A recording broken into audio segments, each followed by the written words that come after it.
आजच्या ह्या जागतिक पर्यावरण दिनाचं औचित्य साधून ग्रीन होप ह्या संस्थेच्या माध्यमातून मोठ्या प्रमाणामध्ये या 3 महिन्याच्या कालखंडामध्ये वृक्षारोपण सुरू होणार आहे। त्याचा आज मुहूर्त आपण करत असताना उपस्थित खासदार संजू नाईक, या संस्थेचे अध्यक्ष आणि आमदार संदीप नाईक, महापौर सागर नाईक, उपमहापौर भरत नाकाते, स्थायी समिती सभापती रमेश शिंदे, राष्ट्रवादी नवी मुंबई जिल्ह्याच्या अध्यक्षा कमलताई पाटील, नगरसेवक केशव म्हात्रे, नगरसेवक सुरेश सालदार, नगरसेवक तानाजी पाटील, नगरसेवक संपत सेवाले, नगरसेविका मोनिका पाटील, नगरसेवक रविकांत पाटील, नगरसेवक राजू शिंदे, माजी नगरसेवक अंडे पाटील, शिक्षण मंडळ सदस्य वासुदेव पाटील, परिवहन सदस्य दिलीप म्हात्रे, परिवहनचे माजी सभापती उमाकांत नामवाड, ई प्रभाग समिती सदस्य प्रमिला पाटील, माजी शिक्षण मंडळाचे उपाध्यक्ष मोहन म्हात्रे, माजी नगरसेवक कोंडीबा त्रिकोणे, माजी नगरसेवक हरेश वाघमारे, माजी नगरसेवक सीताराम मडवी, प्रभाग समिती सदस्य दीपक पाटील, प्रभाग समिती सदस्य मुनावर पटेल, ग्रामस्थ मंडळाचे अध्यक्ष तुकाराम पाटील, केशव पाटील, दिनेश पारेख, प्रमोद पाटील, जीवन पाटील, तालुका अध्यक्ष राम पाटील, महादेव थोरात, विष्णू धनावडे, तुकाराम मडवी, पत्रकार नारायण जाधव, महिला मंडळातील बरेचसे सदस्य, नवी मुंबई वृक्ष सल्लागार समितीचे पदाधिकारी आणि जमलेल्या बंधू भगिनींनो, खरं म्हणजे ही सृष्टी आपली आहे। माणसानं स्वतःच्या स्वार्थाकरता या सृष्टीशी जो खेळ केला, भूगर्भातल्या इंधनाच्या माध्यमातून जे ज्वलन झालं, घरांची गरज भागवण्याकरता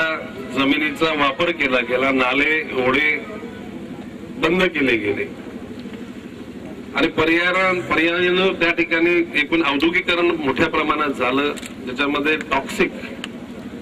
हवेचं प्रदूषण करणारे किंवा जीवनाला बाधक असणारे अशी हवेतील वायू निर्माण झाले आणि परिणामी पृथ्वीचे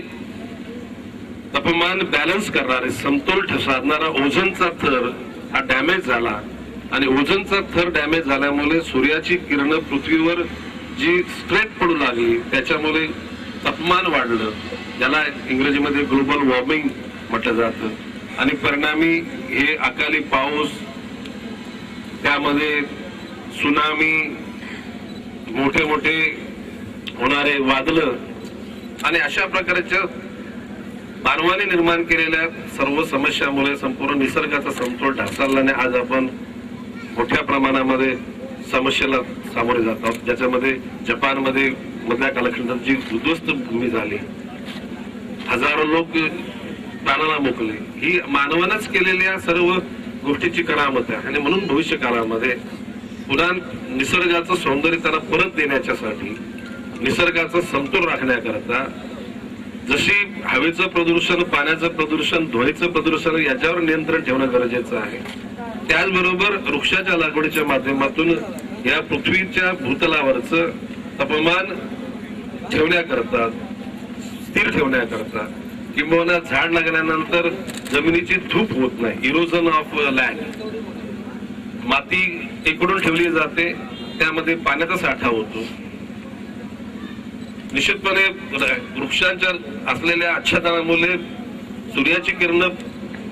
स्ट्रेट जमिनीवर त्या प्रमाणात न पडल्यामुळे बाष्पीभवन कमी होतं, यामुळे जमिनीच्या अंतर्गत पाणी राहतं। अशा सर्व बाबतीमध्ये वृक्ष लागवडीचं महत्व अनन्यसाधारण आहे। संदीप नाईक यांच्या माध्यमातून निर्माण झालेली ग्रीन होप संस्था,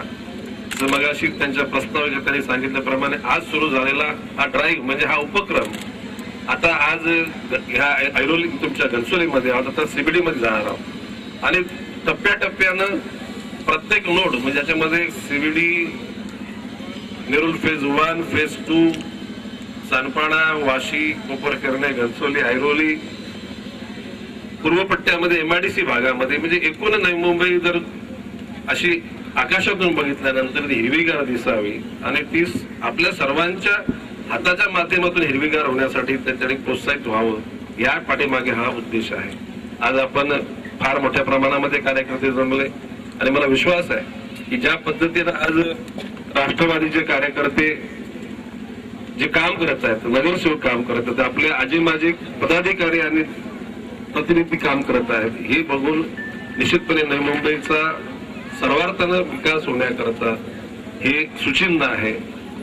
पत्रकार बांधवाने सुद्धा प्रिंट मीडिया आणि इलेक्ट्रॉनिक मीडियाच्या माध्यमातून या बाबतीमध्ये मोठ्या प्रमाणामध्ये जागृती केलेली आहे आणि तुमच्याच आमच्या सर्वांच्या प्रयत्नाबरोबर त्या सर्वांचेच प्रयत्न त्या ठिकाणी कारणीभूत ठरत आहेत. मला विश्वास आहे आपण घेतलेली उद्दिष्ट पूर्णत्वाला जाईल आणि जेणेकरून समाजाची आणि निसर्गाची सेवा होईल. जय हिंद, जय महाराष्ट्र.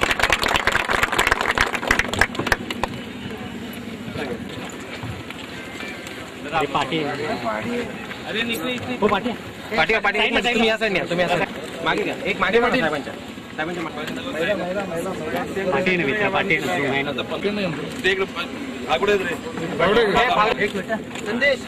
संदेश अरे